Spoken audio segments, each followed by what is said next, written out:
નમસ્કાર વિદ્યાર્થી મિત્રો, શ્રી એસએન વિદ્યાલય દ્વારા ચાલતા ઈ લર્નિંગ પ્રોગ્રામમાં હું જુવાલિયા રેસ આપ સર્વેનું હાર્દિક સ્વાગત કરું છું.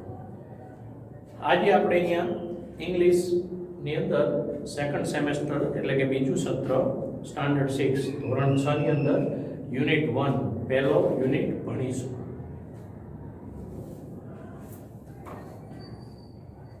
સ્ટાન્ડર્ડ 6 ની અંદર સેકન્ડ સેમેસ્ટરમાં કુલ યુનિટ 1 to 5 એટલે કે 1 થી 5 યુનિટ આવેલા છે અને પછી રિવિઝન આવ્યા છે, જેની અંદર પહેલો યુનિટ જેનું નામ છે taste of India.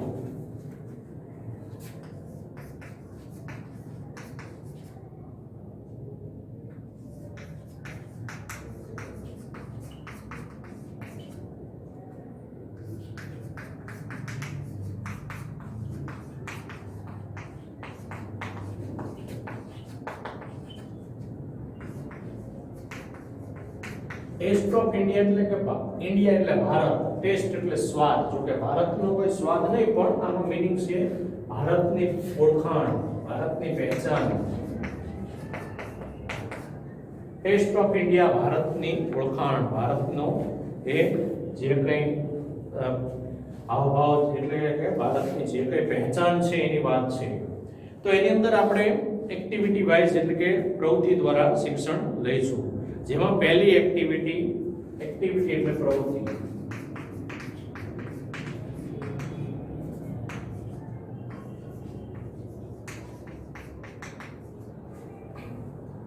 Recite the poem. પહેલી એક્ટિવિટી એટલે કે પ્રવૃત્તિ દ્વારા શિક્ષણ લેવાનું છે, જેની અંદર પહેલી એક્ટિવિટીમાં એ વિભાગ છે. એ વિભાગમાં એવું છે કે રિસાઇટ ધ પોયમ, કવિતાને અનુસરો એમ. A mind activating day. આ પોયમનું નામ છે માઇન્ડ એટલે મગજ, મન. એક્ટિવેટિંગ ડે એટલે કે પ્રવૃત્તિશીલ દિવસ, એક મગજનો પ્રવૃત્તિશીલ દિવસની વાત છે. તો આ જે પ્રવૃત્તિ છે એમ એક્ટિવિટી પોયમ, જેની અંદર હું તમને ધીમે ધીમે ગાઈ અને પછી એનો ટ્રાન્સલેટ કરીને સમજાવીશ. તો માઇન્ડ એટલે કે પ્રવૃત્તિશીલ, માઇન્ડ એટલે મગજ, એક્ટિવિટિંગ એટલે કે પ્રવૃત્તિશીલ, ડે એટલે દિવસ, મગજનો એક પ્રવૃત્તિશીલ દિવસ એમ.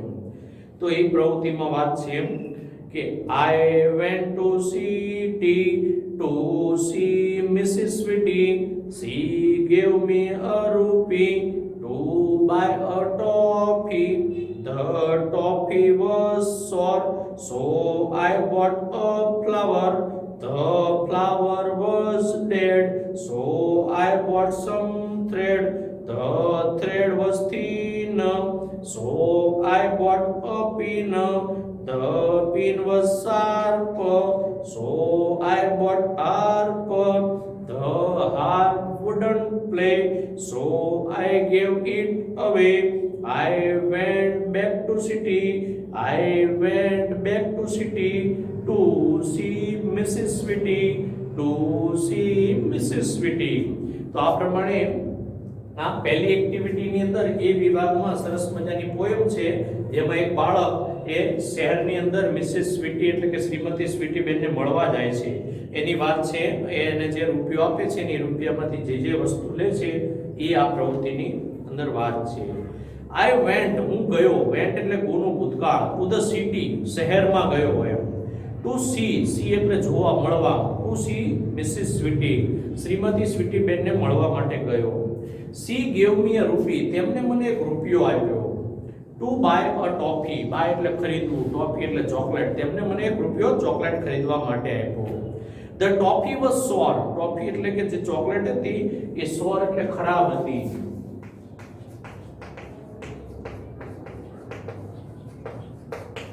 ખરાબ એટલે કે બગડી ગયેલી અથવા ખાવા લાયક નહોતી એમ. સો તેથી આઈ બોટ અ ફ્લાવર, તેથી મેં એક ફૂલ ખરીદ્યું.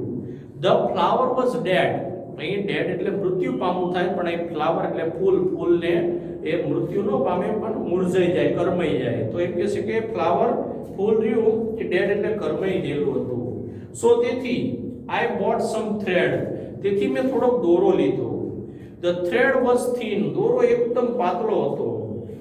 સો તેથી આઈ બોટ અ પિન, દોરો એકદમ પાતળો હતો એટલે દોરો પાછો આપી અને બોટ એટલે બાયનું ભૂતકાળ, બોટ એટલે ખરીદ્યું.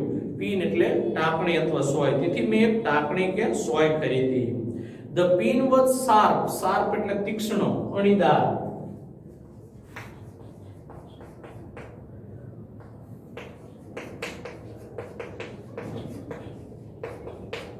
તીક્ષ્ણ હતી, અણીવાળી હતી. સો તેથી આઈ બોટ અ હાર્પ, હાર્પ એટલે એક પ્રકારનું વાજિંત્ર લાકડાનું.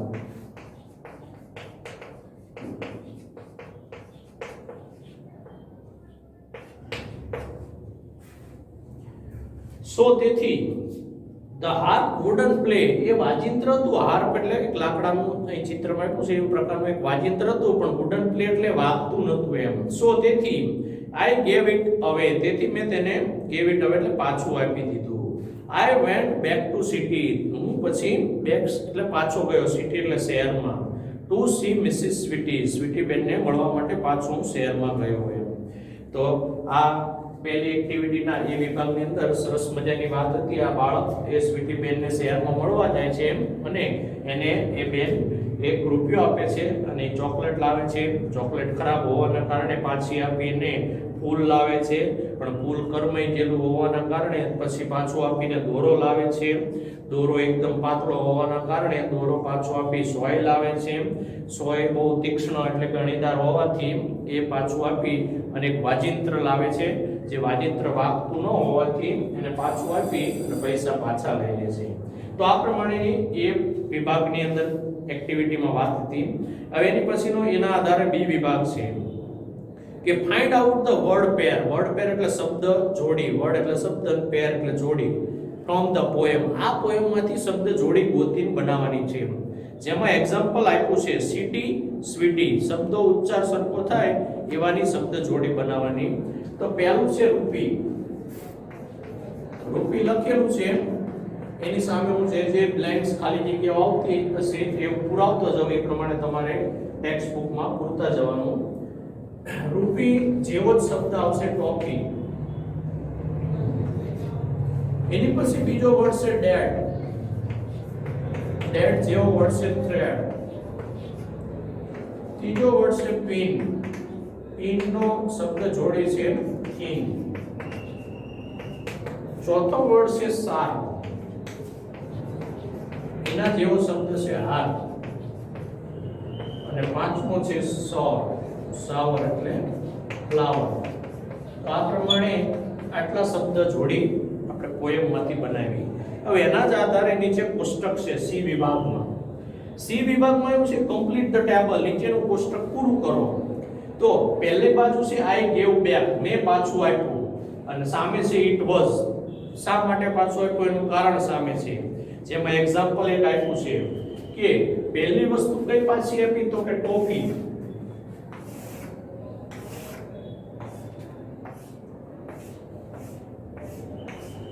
એક્ઝામ્પલમાં એક ટોફી આપેલી છે, આઈ ગેવ બેક ટોફી, મેં ટોફી પાછી આપી. કેમ? તો કે ઇટ વોઝ સોર એટલે ખરાબ હતી. એની પછી ટોફી પછી બીજી વસ્તુ જે લાવ્યા એની વાત હતી. તો ટોફી પછી લાવ્યા ફ્લાવર. ફ્લાવર એટલે ફૂલ લાવ્યા. હવે ટોફી પાછી આપીને ફૂલ લીધું, પણ ફૂલ કેવું નીકળ્યું? ડેડ. ડેડ એટલે કરમાઈ ગયેલું, ખરાબ નીકળ્યું, એ મુરઝાઈ ગયેલું નીકળ્યું, એટલે એ પાછું આપી દીધું. હવે ફૂલ પછી લાવ્યા થ્રેડ. થ્રેડ એટલે દોરો. હવે દોરો લાવ્યા, એ દોરો એકદમ કેવો હતો? પાતળો. પાતળો એટલે થીન હતો, એટલા માટે એને પણ પાછો આપી દીધો. હવે દોરો પાતળો હતો, પાછો આપ્યો. એના પછી એને લાવ્યા પિન. પિન એટલે સોય અથવા ટાંકણી. તો પિન કેવી હતી? શાર્પ એટલે તીક્ષ્ણ હતી, અણીદાર હતી. હવે એને આપીને પછી લાવ્યા એ હાર્પ. હાર્પ એટલે વાજિંત્ર, એક પ્રકારનું લાકડાનું વાજિંત્ર. અને એ વાજિંત્ર શા માટે પાછું આપી દીધું? તો કે છે વુડન પ્લેટ. એ વાગવા લાયક નહોતું. એ વુડન પ્લેટ એટલે બરોબર વાગવા લાયક નહોતું. તો આ પ્રમાણે જે કોષ્ટકમાં ખાલી જગ્યાઓ આપી છે એ પ્રમાણે અહીંયા પૂરતા જજો. આના આધારે મેં જે સેન્ટેન્સ બોલ્યો એ નીચે એક્ઝામ્પલમાં એ સેન્ટેન્સ બનાવી શકાય. I gave back flower, it was dead. મેં ફૂલ પાછું આપ્યું, તે કરમાઈ ગયેલું હતું. આઈ ગેવ બેક થ્રેડ, મેં દોરો પાછો આપ્યો, ઇટ વોઝ થીન, તે પાતળો હતો. આ પ્રમાણે સેન્ટેન્સ તમે જાતે બનાવી શકો. એની પછીની એક્ટિવિટી નંબર 2, પ્રવૃત્તિ નંબર 2. તો બીજી પ્રવૃત્તિમાં અલગ અલગ ડાયલોગ્સ મીન્સ સંવાદો, અલગ બે વ્યક્તિ સામસામી વાતચીત કરે એને ઇંગ્લિશમાં ડાયલોગ્સ કહેવાય અને ગુજરાતીમાં સંવાદ કહેવાય. એક્ટિવિટી નંબર 2, બીજી પ્રવૃત્તિ.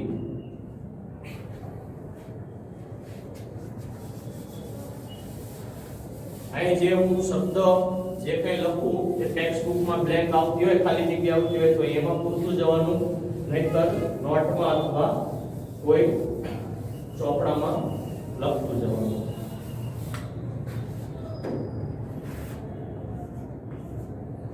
એક્ટિવિટી 2, પ્રવૃત્તિ નંબર 2.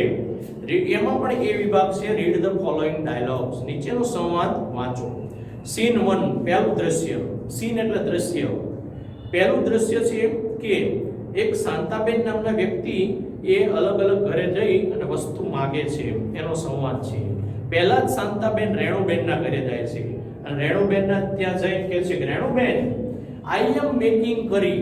મેકિંગ એટલે બનાવવું, આઈ એમ એટલે હું કરી એટલે કઢી. હું આજે કઢી બનાવી રહી છું.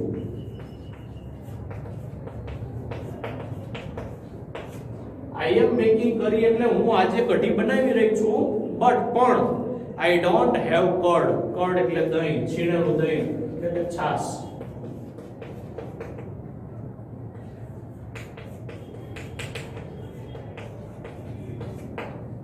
Don't I have curd. મારી પાસે છાશ નથી એટલે કે છીણેલું દહીં નથી.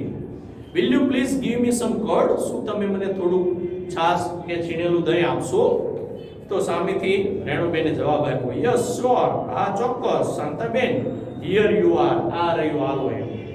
તો આ રીતે પહેલા સંવાદમાં એ શાંતાબેને રેણુબેન પાસેથી એ દહીં એટલે કે છાશ લીધી.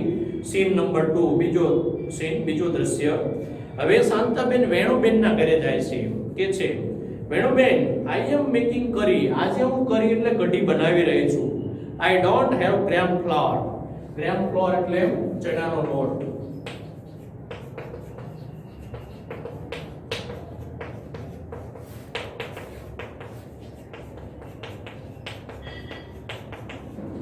ગ્રામ ફ્લોર એટલે ચણાનો લોટ મારી પાસે નથી. Will you please lend me some gram flour. શું તમે મને થોડો ચણાનો લોટ આપશો? તો સામે વેણુબેન કહે છે, ઓફ કોર્સ શાંતાબેન, હા ચોક્કસ શાંતાબેન, વાય નોટ, કેમ નહીં. હવે આ રીતે બીજા વ્યક્તિ પાસે ચણાનો લોટ લીધો. ત્રીજા ઘરે જાય છે, હેમુબેનના ઘરે. સીન 3, ત્રીજું દ્રશ્ય. હેમુબેન, આર યુ ધેર. હેમુબેન, તમે છો? તો સામેથી જવાબ આપે છે કે પ્લીઝ કમ શાંતાબેન. આવો Shantaben. Hemu is not at home. Hemu ઘરે નથી. How can I help you. હું તમને શું મદદ કરી શકું? હેમુબેન ઘરે નતા, પણ તેમના પતિ જે હસબન્ડ હતા એમને રાકેશભાઈએ જવાબ આપ્યો કે આવો હું તમને શું હેલ્પ કરી શકું એમ. રાકેશભાઈ, શાંતાબેન રાકેશભાઈને કહે છે, રાકેશભાઈ, આઈ એમ મેકિંગ કરી ટુડે. આજે હું કઢી બનાવી રહી છું, પણ આઈ ડોન્ટ હેવ કરી લીવ્સ. કરી લીવ્સ એટલે મીઠા લીમડાના પાન.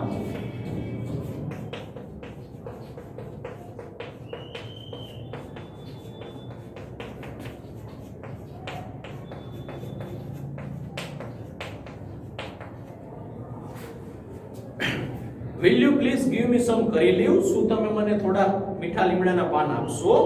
તો શાંતાબેન કહે છે, રાકેશભાઈ જવાબ આપે છે, Shantaben, you already have curd and gram flour with you. તમારી પાસે તમારી સાથે જ ચણાનો લોટ અને છાશ તો છે જ. Hemu is making curry today. આજે એની પત્ની જે હેમુ છે રાકેશભાઈની કઢી બનાવવાની છે એમ કહે છે. Please don't make it yourself. તમે તમારી જાતે કઢી ના બનાવજો. We will send you some curry. અમે તમને થોડી કઢી મોકલશું. When it is ready. જ્યારે તે કઢી અમારી તૈયાર થઈ જાય ત્યારે અમે તમને મોકલી દઈશું. તમે જાતે ના બનાવશો એમ. તો આ રીતે અમુક વ્યક્તિઓની એવી ટેવ હોય કે કોઈ પાસે માગીને જ વસ્તુ લાવી અને બનાવવું એમ. તો આ એનું એક્ઝામ્પલ આપ્યું હતું. આ એક્ટિવિટી 2 નો એ વિભાગ હતો. હવે એના જ આધારે એક્ટિવિટી 2 નો બી વિભાગ છે. એમાં પણ સેમ એવી જ વાત છે. Read and enact. વાંચો અને તેને અનુસરો. એમાં અલગ અલગ 3 સીન છે આ પ્રમાણે. પહેલો સીન, આમાં વિદ્યાર્થીઓની વાત છે. પહેલામાં એ શાંતાબેન અલગ અલગ ઘરે ગઈ અને વસ્તુ માંગી, અહીંયા અલગ અલગ વિદ્યાર્થીઓ જઈ અને શિક્ષકના ઘરે જઈને વસ્તુ માંગી લાવે છે. પહેલા સીનમાં રૂપેશ છે. રૂપેશ સેઝ, રૂપેશ બોલે છે, ગુડ ઇવનિંગ સર. ગુડ એટલે શુભ, ઇવનિંગ એટલે સાંજનો સમય, સંધ્યાનો સમય. ગુડ ઇવનિંગ સર, શુભ સાંજ સાહેબ. Mister Parikh says, Mr Parikh કહેશે, ઓ રૂપેશ, અરે રૂપેશ, ગુડ ઇવનિંગ, શુભ સાંજ. વોટ ઇઝ ધ મેટર, શું બાબત છે, શું વાત છે એમ. તો રૂપેશ કહેશે, sir will you please give me some tea leaves. Sir, સાહેબ, શું તમે મને થોડી ટી લીવ્સ એટલે ચાની પત્તી, ચાની ભૂકી આપશો? તો મિસ્ટર પરીખ કહેશે, ઓફ કોર્સ, ચોક્કસ, હિયર દે આર, આ રહી હાલે એમ. રૂપેશ કહેશે, થેન્ક યુ સર, તમારો આભાર સાહેબ. તો આ પહેલા સીનમાં રૂપેશ નામનો વિદ્યાર્થી સાહેબ પાસે ચાની ભૂકી લેવા આવ્યો. હવે એની પછી સીન નંબર 2, બીજો સીન છે. મિસ્ટર પરીખ સેઝ, ઓ મિતેશ, અરે મિતેશ, પ્લીઝ કમ, આવ આવ. વોટ હેપન, શું થયું? મિતેશ સેઝ, મિતેશ બોલે છે, થેન્ક યુ સર, તમારો આભાર. Sir, can you give me some milk, શું તમે મને થોડું મિલ્ક એટલે દૂધ આપશો? તો Mr Parikh says, Mr Parikh સાહેબ કહે છે, લેટ મી સી, મને જોઈ લેવા દે, તપાસી લેવા દે. I have a little milk, મારી પાસે થોડુંક દૂધ છે, બટ પણ I will give you half of cup of milk, હું તને હાફ ઓફ કપ એટલે અડધો કપ દૂધ આપીશ એમ. તો મિતેશ કહેશે, થેન્ક યુ સર, તમારો ખૂબ ખૂબ આભાર સાહેબ, for being kind to me, તમે મારી પ્રત્યે દયા દર્શાવી એટલા માટે ખૂબ ખૂબ આભાર. સીન 3, ત્રીજો સીન, ત્રીજું દ્રશ્ય. પહેલામાં રૂપેશ ચાની ભૂકી લેવા આવ્યો, બીજામાં મિતેશ દૂધ લેવા આવ્યો, તો ત્રીજામાં આવે છે Raju. Raju says, good evening sir, શુભ સાંજ સાહેબ. તો Mr Parikh says, Mr Parikh સાહેબ બોલે છે, ગુડ ઇવનિંગ રાજુ, શુભ સાંજ Raju. Now what do you want, હવે તારે શું જોઈએ છે? રાજુ કહેશે, sir can you please give me some sugar, શું તું મને થોડી ખાંડ આપીશ? સર, સાહેબ, તમે શું મને થોડી ખાંડ આપશો? તો મિસ્ટર પરીખ કહેશે, વેલ, સારું, યસ, હિયર ઇટ ઇઝ, આ રહી હાલે. રાજુ કહેશે, થેન્ક યુ સર, તમારો આભાર, થેન્ક્સ ફોર હેલ્પ, તમે મને મદદ કરી એ માટે આભાર. તો આ રીતે 3 વિદ્યાર્થીઓ અલગ અલગ વસ્તુ માંગીને લઈ ગયા. હવે ચોથો વિદ્યાર્થી આવે છે દર્શિલ. સીન 4, દ્રશ્ય ચોથું. મિસ્ટર પરીખ સેઝ, પરીખ બોલે છે, ઓ અરે રે, સો નાવ, તેથી હવે it is your turn. Turn એટલે વારો.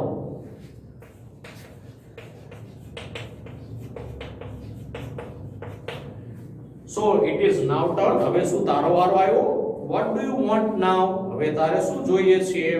દર્શિલ કહેશે, સર આઈ વોન્ટ સમ ઇલાયચી, મારે થોડી ઇલાયચી જોઈએ છે. મિસ્ટર પરીખ કહેશે, યુ મીન કાર્ડામોમ, શું એનો મતલબ કે ઇલાયચીને ઇંગ્લિશમાં કાર્ડામોમ કહેવાય.